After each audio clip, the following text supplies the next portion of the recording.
Your best friend knew everything about you, your secrets, your weaknesses, your fears, and then one day, they used every single one of them against you. Sound familiar? This law explains exactly why that happened. Law-2 from Robert Greene's 48 Laws of Power. Never put too much trust in friends. Learn how to use your enemies instead. And before you dismiss this as cynical, hear Greene out, because history proves this over and over again. Here's the uncomfortable truth Greene lays out.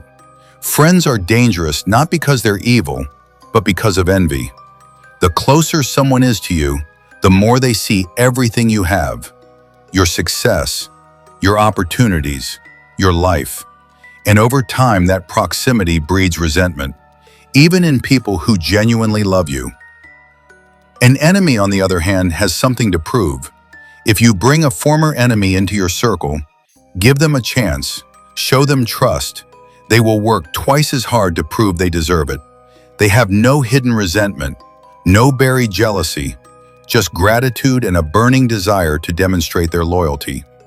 Greene calls this one of the most counterintuitive truths in power. Let's go to 9th century Byzantium. Emperor Michael III ruled the Byzantine Empire. He had a childhood friend, a man named Basilius, who was nobody, a stable hand, a peasant. Michael took him in, dressed him, fed him, gave him titles and land and power. Everything Basilius had came from Michael's generosity. And what did Basilius do with all of that? He murdered Michael, in his own bedroom, while the emperor slept. Then Basilius sat on the throne himself and ruled for 19 years as Emperor Basil I.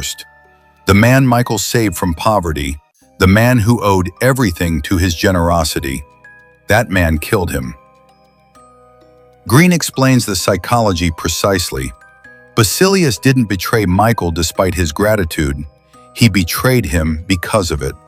Being the recipient of constant generosity breeds a quiet shame, a sense of inferiority.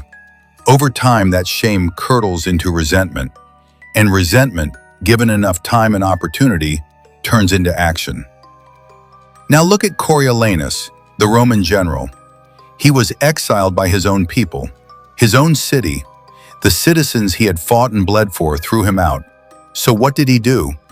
He walked straight into the camp of his greatest enemy, the Volscians, and offered his military genius to them, against Rome.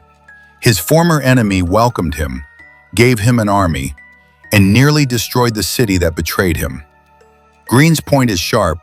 The Volscians treated Coriolanus better than Rome ever did because they had something to gain. They had no history of betrayal with him, no complicated emotions, no resentment, just mutual benefit. That is the foundation of a reliable alliance. Not love, not friendship, but shared interest. Think about this in your own life. How many times has a close friend, someone who knew your plans, your ideas, your vulnerabilities, quietly worked against you? Talk behind your back, taking credit for your idea, sabotage something you were building. Now think about someone who started as a rival, someone you eventually gave a chance. Did they not work harder to keep your trust? Greene gives a direct application. When you hire or bring people into your circle, be cautious of close friends. They already feel entitled to your generosity. Instead, look to former rivals, people who once competed with you. Give them a role. Give them a reason to be loyal. Watch how hard they work to prove they belong there. Now, Greene is not saying trust no one. He's not saying become cold and isolated. He's saying be conscious. Know that blind trust, especially in those closest to you, is a vulnerability. The people who can hurt you most are the ones who know you best. So protect your plans.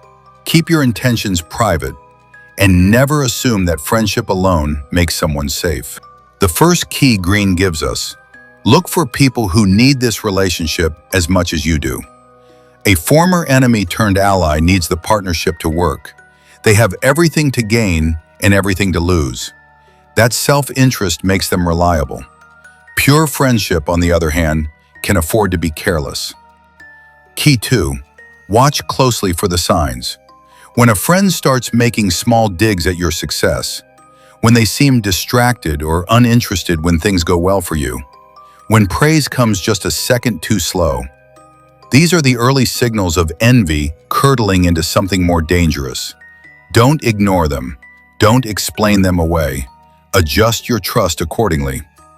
Identify one person in your life who has been a rival or opponent, someone intelligent, capable, who respects you even through competition. Consider bringing them closer. Give them something real to do. You will often find that a managed former enemy is one of the most reliable people in your circle because the relationship is built on respect, not sentiment. And here's how Green puts it in the sentence that defines this entire law. The man who has been your enemy is often more valuable than the friend who has given you nothing but flattery. Read that again, slowly, because that one sentence could change every relationship decision you make from this point forward. Law 2. Never put too much trust in friends. Learn how to use your enemies instead. Not because the world is evil, but because power demands that you see people clearly, not just warmly. Keep your friends close, but keep your eyes open. Next episode, Law 3. Conceal your intentions. The most powerful people in history never let anyone see what they were truly after. Follow so you don't miss it.